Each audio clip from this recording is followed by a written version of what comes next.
రెండవ కొరింథీ 12:9 చాలు ప్రభా నీ కృప నాకు చాలు. ఎందుకంటే పౌలు యొక్క జీవితం ఒకసారి చూస్తున్నట్లయితే ఎవరైతే యేసు ప్రభు అంటే చంపేసేవాడు, బైబిల్ అంటే చంపేసేవాడు, దేవుని యొక్క వాక్యాన్ని బోధించడం చంపేసేవాడు. ఎవరైతే యేసు ప్రభు సువార్తమానం ఎవరైతే బోధిస్తున్నారో, ఎవరైతే క్రైస్తవులుగా జీవిస్తున్నారో వాళ్ళందరినీ కూడా మొట్టుమాయము లేకుండా వెంటేసేవాడు. ఆ సౌలు యొక్క జీవితము పౌలుగా మార్చబడిందో పౌలు అంటున్నాడు, అయ్యా నీకు నాకు వేరేది ఏమవుతుంది నాకు.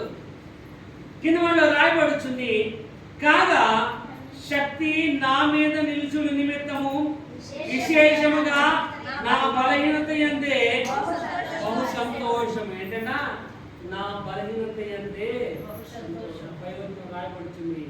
ప్రభా నా యొక్క జీవితంలో ఒక బలహీనత పెట్టాం, సంతోషం.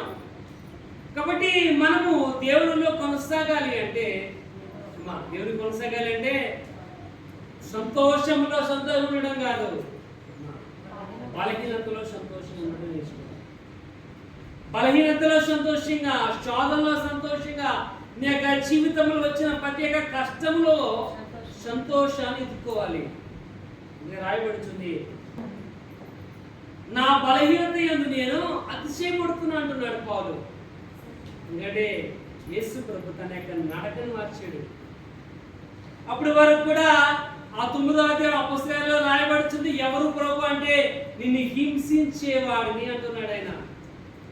ఎవరైతే హింసిస్తున్నాడో ఆయనే మాట్లాడాడు పౌలుతో, సౌలుతో మాట్లాడాడు, పౌలుగా మార్చాడు.